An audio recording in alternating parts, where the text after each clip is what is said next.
सूतजी बोले, हे शौनक, जिसे सद्गति प्राप्त हो चुकी थी वह चंचुला इस प्रकार महेश्वरपल्ली उमा की स्तुति करके सिर झुकाकर चुप हो गई। उसके नेत्रों में प्रेम के आंसू उमड़ आए थे। तब करुणा से भरी हुई शंकरप्रिया भक्तवत्सला पार्वती देवी चंचुला को संबोधित करके बड़े प्रेम से कहने लगी। पार्वती बोली, हे सखी चंचुला, हे सुंदरी, मैं तुम्हारी की गई इस स्तुति से बहुत प्रसन्न हूँ। बताओ तुम्हें क्या वर चाहिए। तुम्हारे लिए मुझे कुछ भी अदेय नहीं है। सूतजी बोले, पार्वती के इस प्रकार कहने पर चंचुला उन्हें प्रणाम करके दोनों हाथ जोड़कर नतमस्तक हो प्रेमपूर्वक पूछने लगी। चंचुला बोली, हे निष्पाप गिरिराज कुमारी, मेरे पति बिंदुग इस समय कहाँ हैं और उनकी कैसी गति हुई है यह मैं नहीं जानती। कल्याणमयी दीनवत्सले, मैं अपने पतिदेव से जिस प्रकार मिल सकूं कृपा करके वैसा ही उपाय कीजिए। हे महेश्वरी, हे महादेवी, मेरे पति एक शूद्र जातीय वैश्य के प्रति आसक्त थे और हमेशा पाप में ही डूबे रहते थे। उनकी मृत्यु मुझसे पहले हो गई थी। वे न जाने किस गति को प्राप्त हुए हैं। सूतजी बोले, चंचुला का यह वचन सुनकर नीतिवत्सला हिमालय पुत्री देवी पार्वती ने अत्यंत प्रेमपूर्वक उत्तर दिया।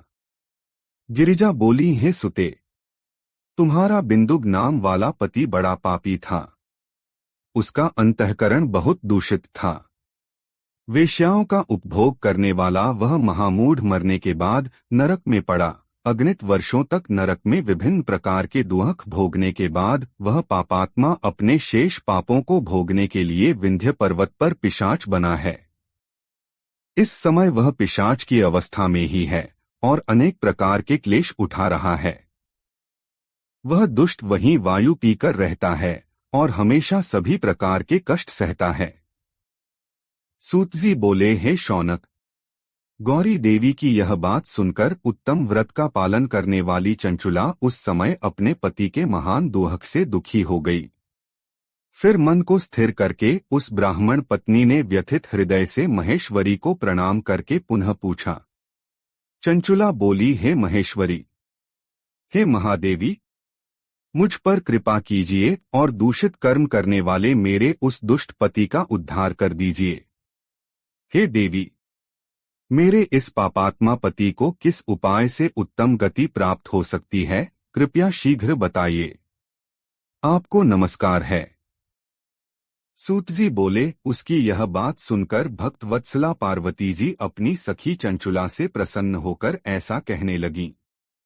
पार्वती जी बोली, यदि तुम्हारा पति शिवपुराण की पुण्यमयी उत्तम कथा सुने तो वह सभी दुर्गतियों को पार करके उत्तम गति का भागी हो सकता है। अमृत के समान मधुर वचनों से युक्त गौरी देवी का यह वचन सुनकर चंचुला ने आदरपूर्वक हाथ जोड़कर सिर झुकाया और बार बार उन्हें प्रणाम किया। उसने अपने पति के सभी पापों की शुद्धि और उत्तम गति प्राप्त करने के लिए पार्वती देवी से प्रार्थना की कि उसके पति को शिवपुराण सुनाने की व्यवस्था की जाए। सूतजी बोले, जब उस ब्राह्मण पत्नी ने बार बार प्रार्थना की तो शिवप्रिया गौरी देवी पर बड़ी दया आई। भक्तवत्सला महेश्वरी गिरिराज कुमारी ने भगवान शिव की उत्तम कीर्ति का गान करने वाले गंधर्वराज तुम्बुरु को बुलाकर उनसे प्रसन्नता पूर्वक इस प्रकार कहा।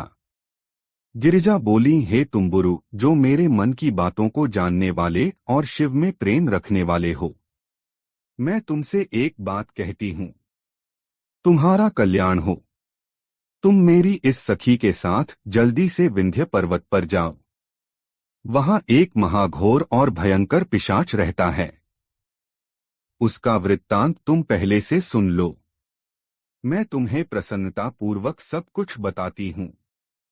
पूर्वजन्म में वह पिशाच बिंदुग नामक ब्राह्मण था और मेरी इस सखी चंचुला का पति था।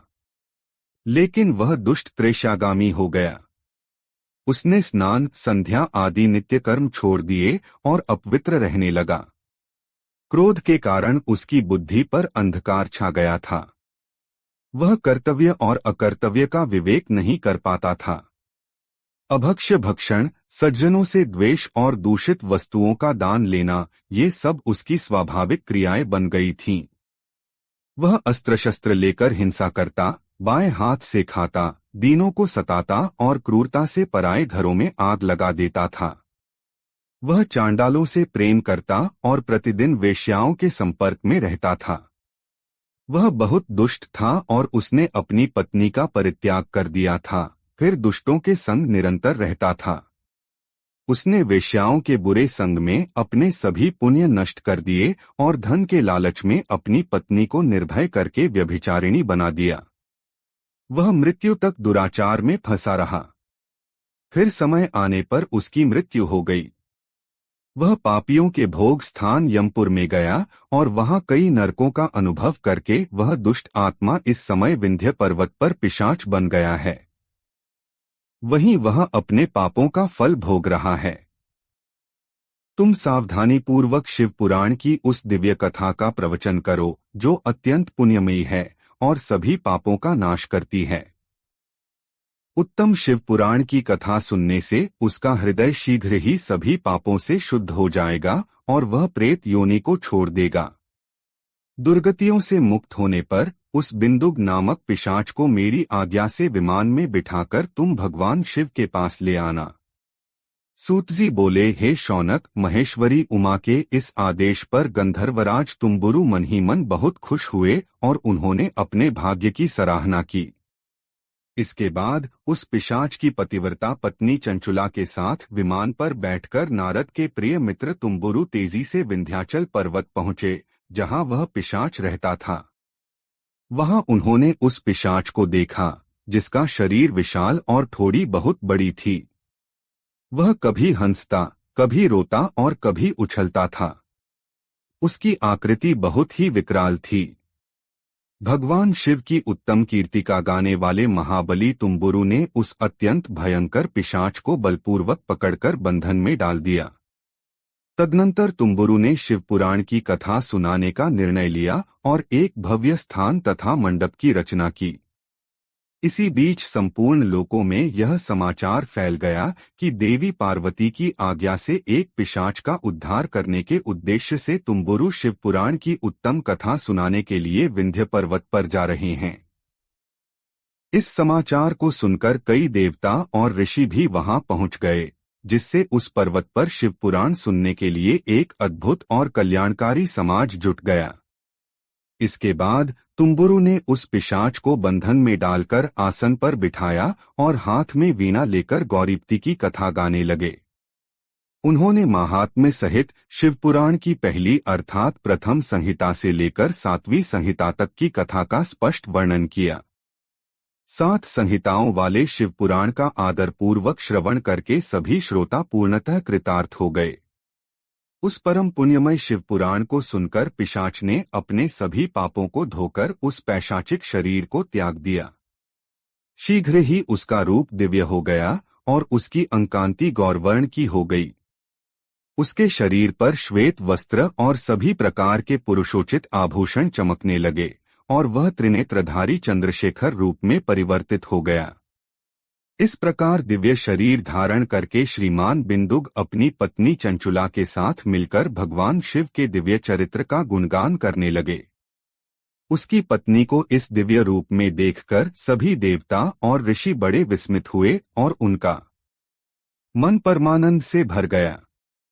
भगवान महेश्वर के अद्भुत चरित्र को सुनकर वे सभी श्रोता परम कृतार्थ होकर प्रेमपूर्वक श्री शिव का यशोगान करते हुए अपने अपने धाम को चले गए।